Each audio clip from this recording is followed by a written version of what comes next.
Selamat datang kembali di pembahasan mendalam kita. Hari ini kita gali lagi nih pandangan Ahmad Sahroni dari obrolan dia di YouTube yang lumayan blak-blakan. Iya, Ada dua isu panas yang kita angkat.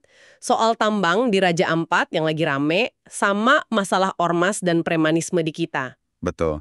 Dan sumber kita ini ngomongnya lugas banget ya, to the point soal isu-isu sensitif ini. Oke, Kita coba bantu Anda pahami aja argumennya, apa sih yang dia khawatirkan, terus solusi yang dia tawarin itu apa. Langsung dari sudut pandangnya dia. sip. Nah, kita mulai dari yang pertama, Raja Ampat. Sahroni ini kan kedengarannya keras banget ya soal ini. Pokoknya stop tambang permanen. Iya bener, harga mati gitu ya buat dia. Alasannya apa sih kok bisa sekeras itu? Intinya sih, buat dia, Raja Ampat itu ya, surga dunia. Udah jadi kebanggaan nasional, dunia juga udah ngakuin. Jadi, sayang banget kalau dirusak. Hmm, Dia juga nyinggung soal izin tambang yang katanya, udah keluar dari zaman pemerintahan sebelumnya. oh izinnya udah ada ya? Katanya gitu.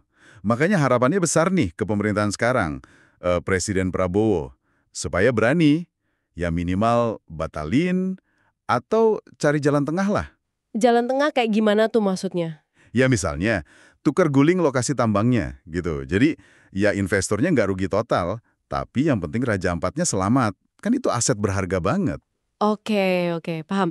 Tapi soal tarik-menarik kepentingan ini, dia juga sempat nyinggung bupati setempat kan ya? Yang awalnya bilang nggak tahu, terus ada berita lain lagi. Nah, iya itu. Sempat ada simpang siur soal sikap bupatinya.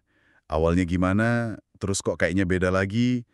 Ya jadi bikin bertanya-tanya juga kan, sebenarnya ada apa di balik layar?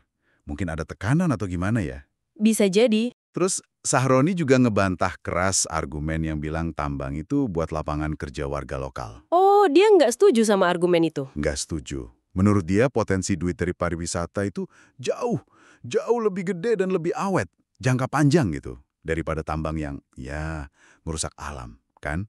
Ini soal jaga aset negara sama citra kita juga di mata dunia. Oke, jelas banget ya sikapnya soal Raja Ampat. Nah, kita geser dikit nih ke isu sosialnya. Soal ormas sama premanisme. Gimana pandangan dia soal ini? Apa semua ormas dianggap jelek gitu? Nggak juga sih. Dia nggak anti ormas secara umum. Kritikannya itu lebih spesifik ke oknum atau ormas yang kelakuannya udah meresahkan. Contohnya? Ya kayak kasus bakar mobil polisi itu. Atau ormas yang pakai lahan negara buat cari makan secara ilegal.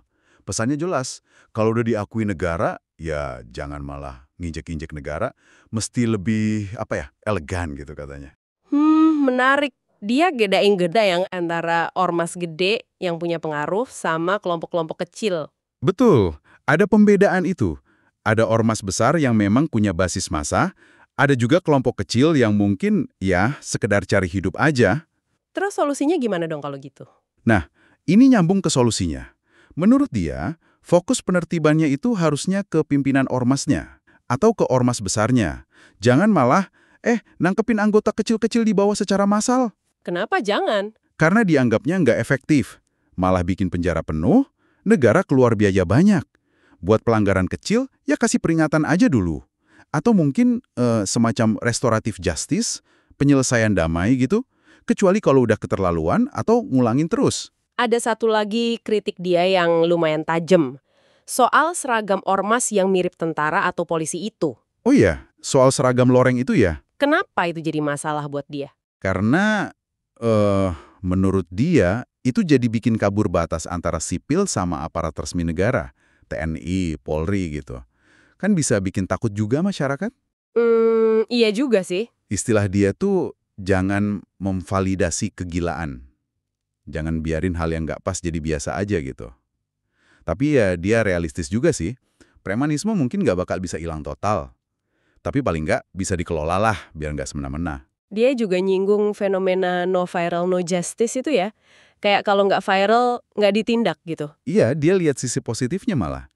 Kata dia, viral di medsos itu justru bagus, bisa bantu aparat karena ada tekanan publik.